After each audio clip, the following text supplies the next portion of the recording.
speak very closely. I will try my best. Start waving if you can't hear me suddenly.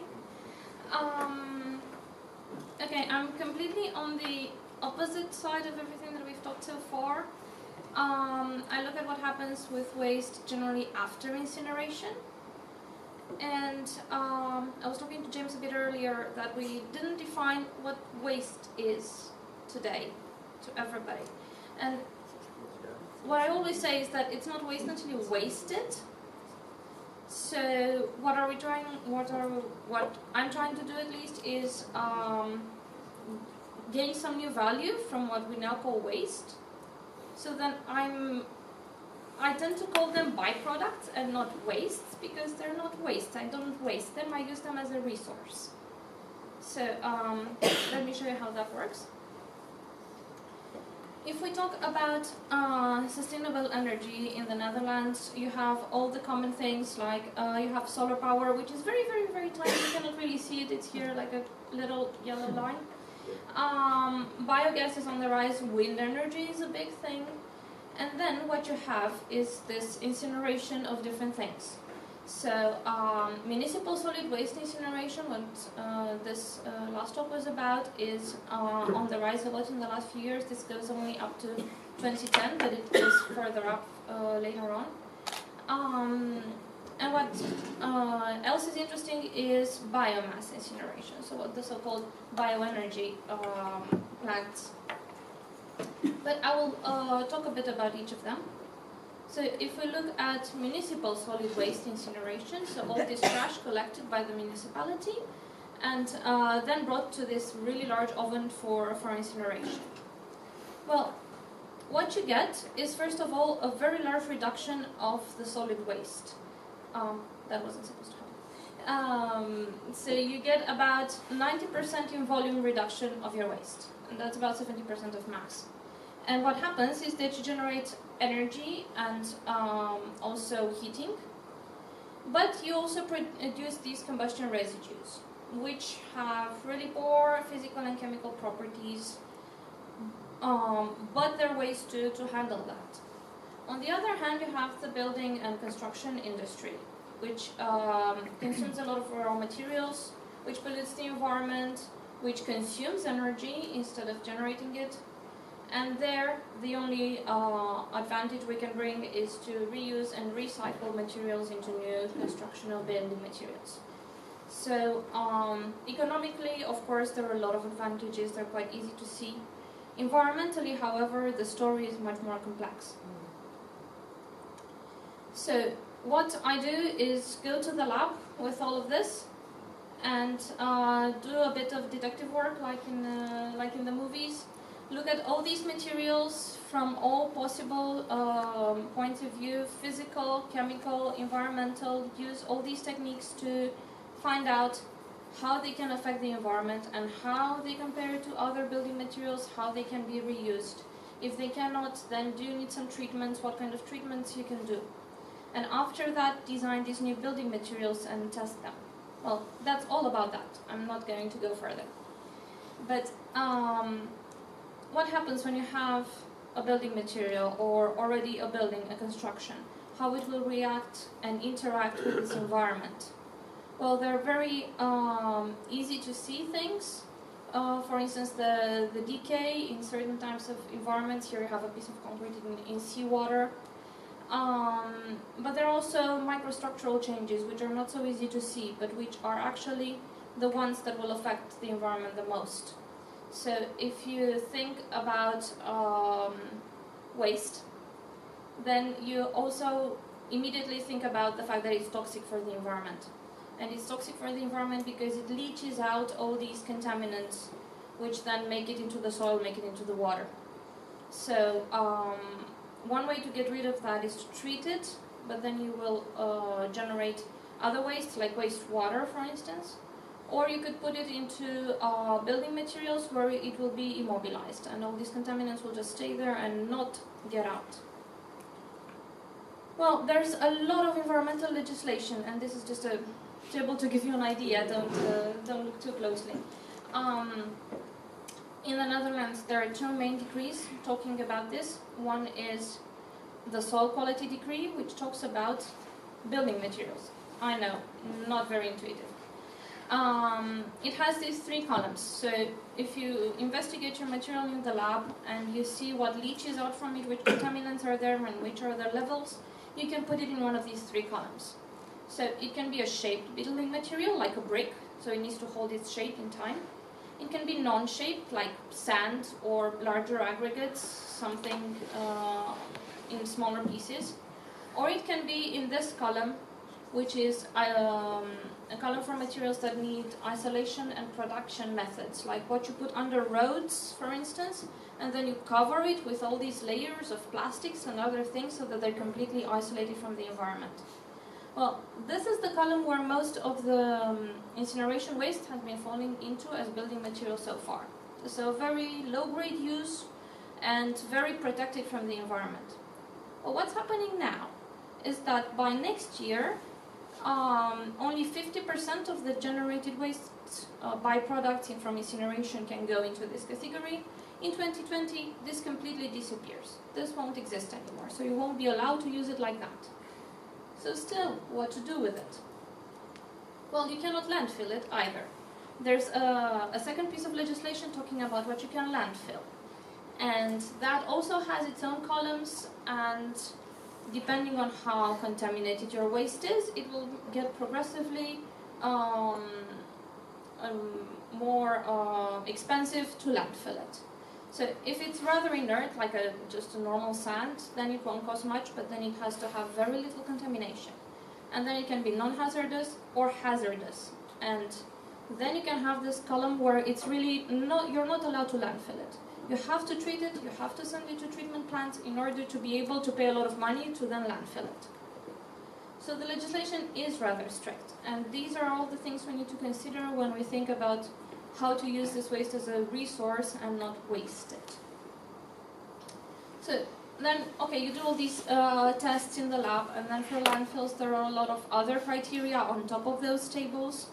All kinds of tests, all kinds of strength requirements, some composition requirements even. And then when you look at the landfill, it's important, are you at the edge of the landfill, are you in the middle of the landfill? So the thing gets very complicated. But then again, what to do with it? You have the incineration plant, a waste to energy plant, so where all this garbage, this is how it looks like after it's been collected, comes, and then it's stored into a big bunker. Well, this is the bunker, then there's this huge claw coming to take it and dump it in the oven. Then it travels through all this oven, where it gets heated up. Part of it gets really well burned, part of it not, because it gets through too fast usually.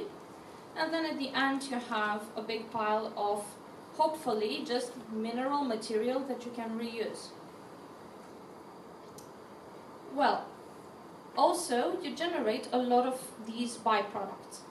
The main one is called bottom ash. These are bigger particles that come out of the incinerator. And then you have also some things called fly ashes, which are much finer. They're like flour, if you want. So a very fine material, which is also more contaminated. A different residue to take care of. Well, what really happens is that, as I said, incineration is not generally that good.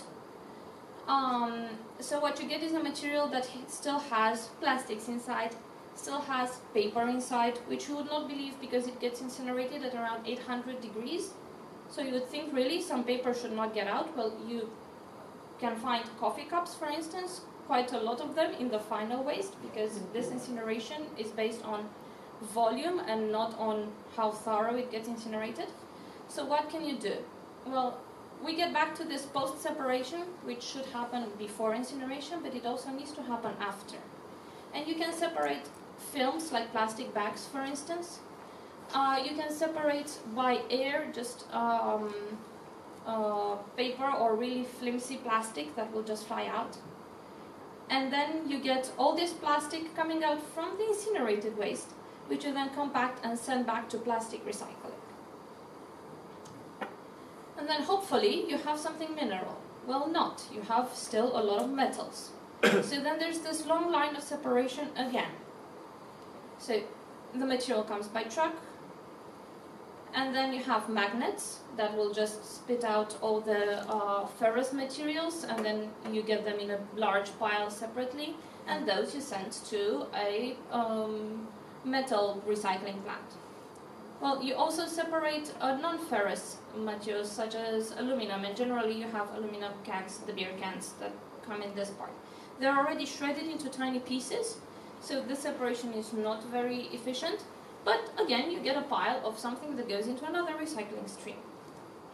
Well, at the end you have some manual separation, and you need to employ some people to take out large pieces, like half a radio, something like that, that still makes it through. I've seen half a fridge, which was larger than me, come out, but that was shredded, so then you got pieces to still separate. Those will not be picked up by magnets or by eddy currents because they're covered in plastics. They will not be picked up by the plastic separation because they're too heavy. So at some point you probably need some manual separation in order to just get like this stony material that then you can think of as a building material. So finally you do all that and you have these mountains of bottom ash. What to do then? Well, you go back to that legislation thing. Yeah, this is just how it's taken away. And the movie which will not work. Well, anyway, you have that large mountain of things, and what's still in it? Well, you still have glass from glass bottles. So you can really see it. They're pieces of beer bottles, for instance. You still have ceramics, such as pieces of plates, for instance. And then you have a lot of this mineral material, which looks like earth a bit. It's not really identifiable what it is. And that is also useful in, for instance, new concrete. Well, a lot of people have looked at also what leaches out of all these things, and again compare them to those large tables I've shown earlier. And they found out that the smaller the particle, the more contaminated it is. So if you separate the larger particles, you can probably reuse them. And then you have this small fraction which is super contaminated and really needs treatment. Also another problem is that this is a very heterogeneous material. Okay, so this is waste collected from a number of municipalities, and it will differ from season to season. If you have a lot of green waste that was thrown into this, then you will have some contaminants from there, which will be more in the summer than in the winter. So what you can see here in this weird graph is that this is the legal limit. Down here, this little dotted line. And these are actually the contaminant levels. And this is how they vary in time from year to year. And you can even see how the incinerator probably changed something in their separation line, and suddenly everything is much lower and more compact, but still many times higher than the legal limit. So then what to do? Well, I'm not sure if you can see in this picture actually pieces of glass or little stones. Well, you can separate it into large fraction, small fraction. This is the large fraction, which can be then just reused in concrete. So this is how it compares to those initial tables. And as you can see, it complies. So after putting into concrete, you can get good new concrete with good strength and with almost no contamination. Some fractions are still contaminated by a few of these things. Yeah, it would be useful if... hey, I'll go back to one of the pictures then. So, for some things, for instance chlorides, it's still too high, but then you have exceptions for that as well. If you're close enough to seawater, then they will tell you chlorides and sulfates are not really a problem because they're in seawater anyway. Others, however, still get too high. So, it really depends also on what type of product you make. You need to know about all these things. Is it just a lump of concrete? For instance, these are stones for the road, curb stones, which are pressed products. These will give less trouble with certain contaminants, and then they completely comply with the whole legislation. So then, this is a graph showing just strength evolution, and you can see when you put this kind of byproducts this time in it, it even gains higher strength. It looks the same as a normal product, it has better strength, it complies completely with the environmental legislation. So this is how you make value out of waste. Of course, you're still left with this very fine material that if you put into concrete, you can see completely the opposite type of graph. The strength goes down. It's very contaminated. What to do with it then? Well, you can do a lot of treatments. You can wash it and then generate wastewater. You can treat it again at high temperature and then use a lot of energy to produce high temperature to treat it. This is another method that was found by one of my PhDs to use pelletization. That means just she uses this snowball effect of rolling things around in a very large pan and producing new tiny stones. Well, those are made using this technique called cold bonding pelletization. And what she gets are these little stones of different, she can completely control the size, completely control the composition, and then these you can put safely into new concrete. So there's also a solution for a finer fraction, for instance. Well, these artificial aggregates are actually strong enough to be put in concrete, and they are much better than others obtained in literature with less amounts of waste.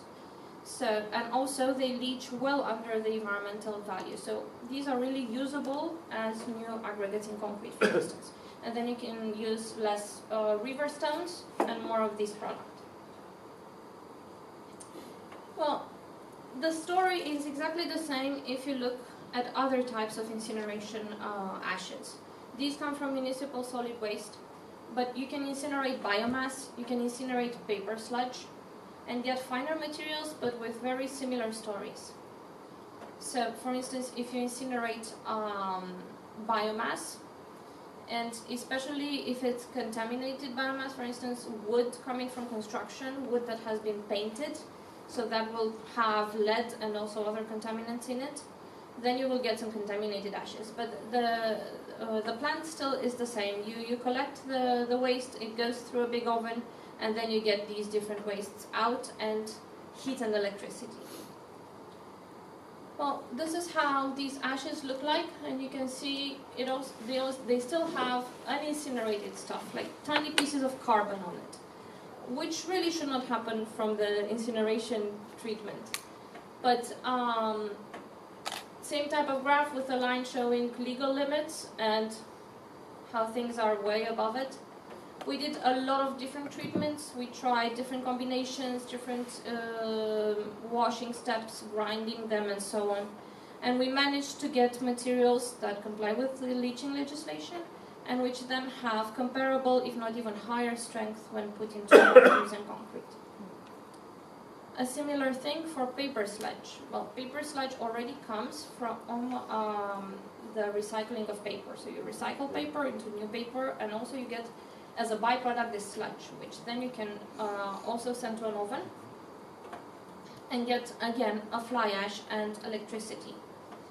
And this is a controlled mechanism. They found that this time it's good not to incinerate it properly. So they make these little pellets, still, you see, like kind of like making minced meat, only it's minced paper sludge. And then they control the burning so that they get this nice white material that is really a product coming from incineration. So it's not a byproduct, it's actually a product made to be reused. And we reused it in concrete, and we reused it by combining it also with the other ashes. And all together they work very nicely and give very good new products. So just to sum it up, what you can do to reduce the environmental impact of waste and also of concrete. Well, if you employ sustainable energy sources, and I think just incinerating waste is sustainable, we will always have waste, we will always need to do something with it, might as well make heating and energy from it.